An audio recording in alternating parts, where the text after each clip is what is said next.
Hey guys, Light10 here. This is my spoiler video for Danganronpa Trigger Happy Havoc. If you have not played the game, then do not watch this video because it's full of spoilers. This is going to ruin the game for you, so just stay clear of it.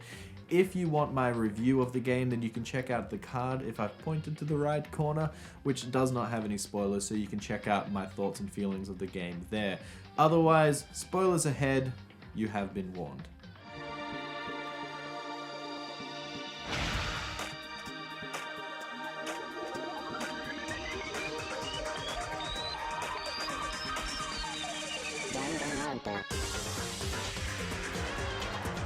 The first thing to talk about in my spoilers is that the cases should have been better. I did mention this in the main review, but now I want to get into some details. Besides Chihiro's murder and Mukuro's murder, I guessed everything in this game. The only reason why I didn't guess Chihiro straight away is because in case 2, you aren't given all the details for the case. After I was told Chihiro was a male, then it all fell into place and clicked together. But even then, I still had a pretty good idea of what had happened, and I even guessed that it was Mondo even without all of the information. I just wasn't sure how he did it. The reason why I guessed it was Mondo is that this game has a slight flaw in that it will tend to start focusing on a character that will either die or become the killer. That narrows down the suspects right away, as all I had to think was, oh, who have we focused on in this chapter?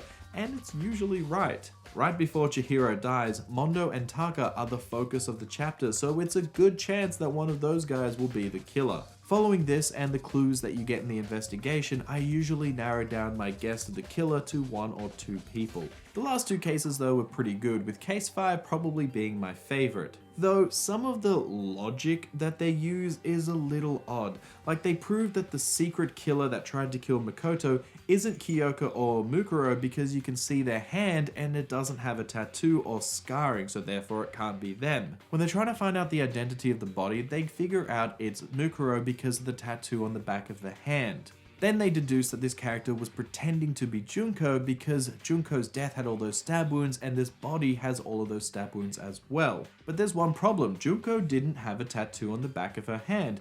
But then they say Mukuro just used some makeup to hide the tattoo and pretend to be Junko. And that is so frustrating to hear because you just used that same evidence to prove another person's innocence. Why couldn't Kyoko have used makeup on her hands to hide her scarring and pretend to kill Makoto? It is so frustrating. This happens at other parts of the game as well, but this hand moment really stood out to me because it was so frustrating and the leaps of logic back and forth was just ridiculous. How can you use an idea to say Kyoko isn't the killer because she has scars and couldn't cover them up with makeup, and then say that Mukuro is Junko and she just covered up the same thing with makeup? It just doesn't make any sense and it's just really, really bad. Maybe it makes better sense in Japanese, I don't know, but in English, boy, it's bad. Continuing that subject of the secret killer, that whole scene and sequence really bugged me. Why did Makoto suddenly fall sick and have fever dreams that one night? It felt really, really forced, or maybe planned, like Junko maybe poisoned him so she could threaten him? But then why did Junko even try and kill him? It just doesn't make any sense. So then Junko doesn't kill him and he falls back asleep, and when he reawakens he sees Kyoko. But how did she chase off the killer? She has never been shown to fight at any point of the game, and the killer has a knife. It's just really odd, and I don't get why anything happened in this sequence, and in my opinion, it's really bad storytelling. So I really liked the Junko twist that they showed at the end, and I loved that there was quite a few clues leading up to it. I only figured it out near the end of the 5th case as well, because I thought about the wounds. I mean, they were mentioned in the Monokuma file, and if they were mentioned there, they had to be important. And when I put 2 and 2 together, I was like, oh no way, could this person be Junko? Then what is going on? Junko being that final mastermind was great, but then she became an exposition dump at the end of this game and it annoyed me so much. I didn't mind her psychotic nature and how she had all these different personalities that she was jumping to. That was fine and I thought it added to her crazy demeanor.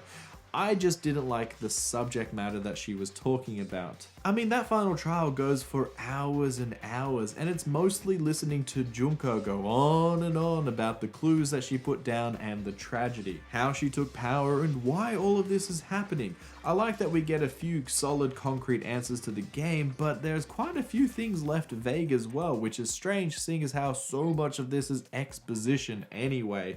It is pretty poorly handled. My original thought that all of this was an alternate reality where these characters had to go through despair for the other reality to live with hope. I was wrong, which made me really sad because the people really do die and there's no bringing him back. Poor Chihiro. The end of the world is an interesting idea, and I like that it was caused by one person, the ultimate despair. Making the whole world fall into despair and cause a tragedy, it's really cool.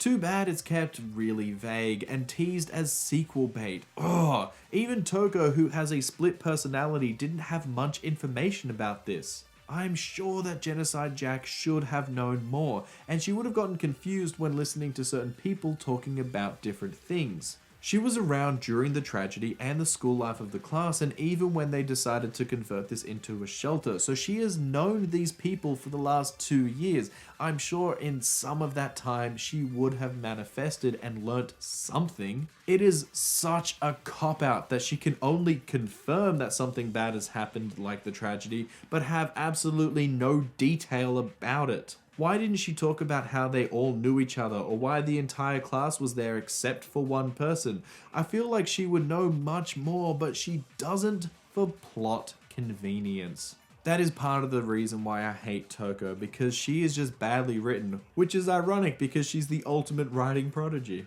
I didn't mind the cliffhanger ending either. I know there are more games in the series and I own them, so leaving it open is okay because I don't have to wait too long before the next game. I also like the idea that you don't know if anything Monokuma or Junko are saying are true. The world could be good or it could be in chaos like she's saying. It's up in the air. By the end of the game, I would have liked more info about everybody as students, as the game is quite long with lots of talking, some of which is pointless and just repeating things. A little more time could have been better used to explore the backstories and histories of these characters. I know that a lot of my questions, like how Junko managed to erase everybody's memories or even accomplish a killing game, are answered in the sequel, which is a good place to expand the story. Even more is revealed in the anime, expanding the story, and even more is revealed in the short story Danganronpa Zero, which expands some of the backstory that happened before the game started. This first game feels like it just keeps getting added onto, where any parts or plot holes just get filled up by something else in the future. But I think some of these plot points should have been part of the main game instead, because it would have added a lot more depth to it and a lot more character. So those are my spoiler thoughts for Danganronpa 1. If you have anything else to add or want to pick my brain about some of the things that I said, comment down below. Free reign, you can talk about all things Danganronpa related, or Danganronpa 1. Don't spoil the other games, just maybe leave it vague if you do want to talk about them. And don't forget to like and subscribe, and I'll see you guys next time. Bye!